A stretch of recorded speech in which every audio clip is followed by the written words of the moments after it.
Hi, this is Reporter's Take. I'm Sakshi Batra and with me is my colleague Priyanka Sahai, and we are here to discuss about the Zomato delivery episode. So by now, all of you who use their social media accounts would have been flooded by hashtags saying support Zomato or boycott Zomato. So all of this has happened. Let me also recall for all the viewers also what really has happened and why all these Twitterati are just chatting about the Zomato episode. So what happened yesterday was that a Jabalpur-based consumer had ordered food on Zomato and had requested Zomato to change the delivery boy who was a non-Hindu. After which Zomato refused to change the delivery boy, failing which the customer asked them to refund the money and cancel the order, which also Zomato refused to do. And after which all this Twitter chat went viral, and that is what we are going to be discussing about. And Priyanka has all the details about how such incidences really impact the brand and also what do investors really talk about or think about such incidences. Thanks a lot then Priyanka for joining in. Well, a strong stand has been taken by Zomato, which came out with a one-liner reply to that whole incident, saying that food does not have a religion, it is religion. So a strong opinion like that, I want to understand how does such incidents and strong opinion from a company really impact the brand? What are the risks they pose, and also how can they boost their image really? Right, Sakshi. So, like you said, Zomato's actually come out with a very strong statement that food has no religion. Food in itself is a religion. It's very interesting to have this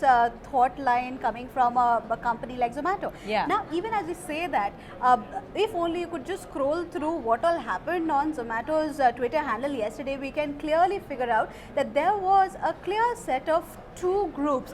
One which stated that they should boycott Zomato because it had actually gone ahead and stated something which was against their values. Right. A lot of these people actually went ahead and said that let's boycott Zomato and instead go ahead and download the competitors, which is Swiggy or any other company. Sure. But having said that, if we'll have to see the number of people who were supporting Zomato, they were in hundreds of them. And the number of people who were actually supporting Zomato, it was very visible, it was very obvious that the number of Sure. people who were actually supporting the company were far higher in number as compared to people who were maybe finding some flaw in the stand at this point in time. Yeah. Not just individuals, not just people like you and I, but even famous politicians for that matter, famous personalities.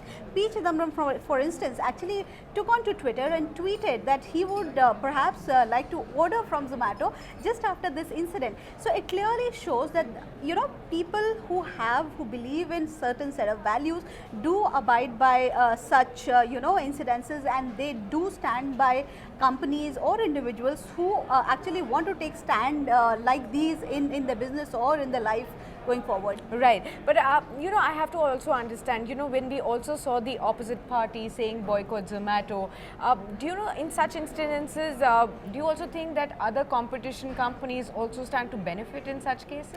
It indeed, I would say, like, the way they went ahead, a lot of Twitterati, a lot of people on Twitter went ahead and, proclaimed that they will actually boycott Zomato and go ahead and download Swiggy. Yeah. It is indeed very interesting to see whether or not Swiggy benefited from this one episode per se.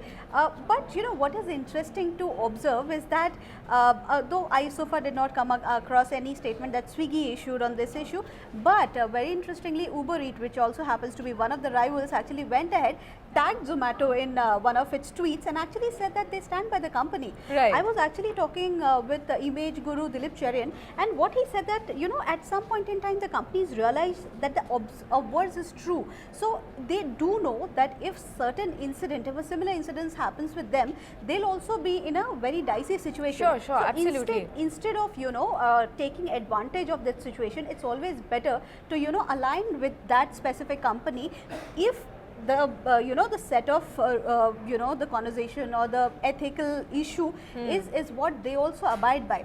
This is very different from an instance which happened like a couple of weeks ago, wherein Rahul Bose actually went ahead and lambasted one of the leading hospitality chains, saying that he was charged 400 some odd rupee for 2 pieces of Bananas, yes. Now in that instant, a lot of people, a lot of competitors took it very hilariously. They actually, Oyo for instance, Oyo went ahead and said that for that amount of time customers customers can actually go ahead and book a hotel. In fact, I came across Taj websites saying that, you know, we would be complimenting our guests with fresh fruits, and if they could order fresh fruits also next time when they visit Taj. So they actually took benefit of that whole incident. Yes. And they said that we are, you know, happy to help all our customers with any requirements of fresh fruits as well. Absolutely. But given the sensitivity of this matter, given the sensitivity of, you know, the values which are involved in the Zomato incident, I didn't quite come across any competitor trying to take advantage, direct advantage, standing by and, you know, saying that yes, we do agree to the fact that this is a wrong stand or something.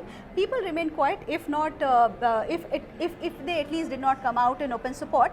But we didn't quite see much of the competitors trying to, you know, do a chest thumping episode or trying to gain anything from this whole incident. Absolutely. And have you also come across the investors? What do they have to say about such instances, and what do they really do in such cases then? So, well, before I tell you this, let me also you know, keep our viewers informed that this is not the first such incident which has happened. Okay. Ola also in the past actually took a very strong stand when a driver actually refused to ride with a passenger of a different religion. So, you know, what actually happens is that investors, and most of these are global investors, I would say, or for that matter even individual HNIs or individual or domestic investors or domestic HNIs, they actually look forward to global ethical practices. If any of the stand taken by any of these startups abide by these rules and regulations, they have no issues you know, aligning with the thoughts of the companies.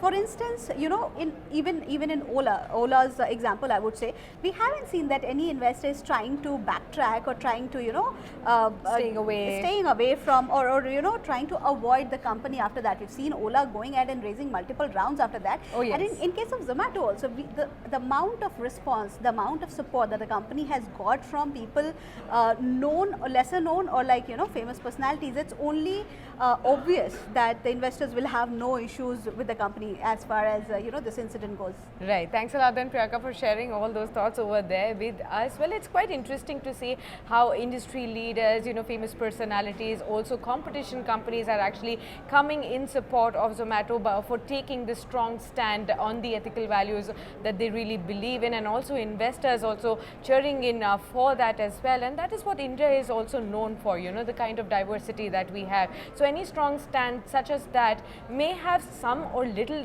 risk, but it actually boosts the image of the company much more and will have all the other support from the other competition companies as well in that. Well, for that, we come to a wrap to this episode of our Reporter's Take, and you stay logged on to moneycontrol.com for more news and updates. Thanks for watching. एकदम खत्म हुआ था।